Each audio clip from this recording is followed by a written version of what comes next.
Most of us sell our old bikes when we buy a new one. We kind of have to because we need the money or we need the space in the garage. Or sometimes we just hate the bike and we want to get rid of it. But whatever your motivation, you have to get the most amount of money you can for your old bike. And these are our top tips for doing that. Number one, we need to wash it. This bike's not too filthy, but it's not exactly shining, and the drivetrain's looking pretty manky and the tyres are pretty muddy.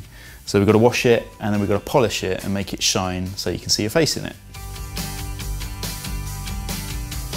Okay, number two, you need to flash it up. You need new grips, you need a new saddle, and you need new tyres.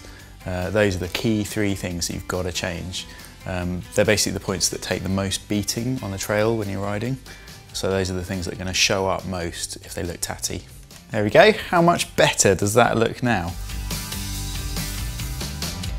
So next up, I need to make sure that everything works, because if somebody comes around to try the bike, you want everything to be shifting smoothly, you want the tyres to be pumped up, and you want the suspension, or in this case the fork, to be working really smoothly.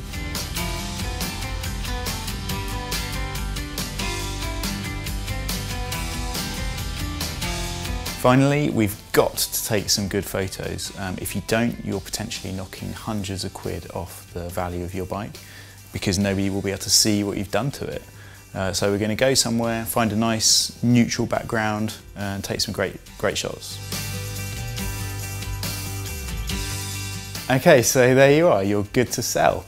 And if you change your mind and you can't part with the old Warrior, at least you'll be in a lovely condition rotting in the back of your garage or shed.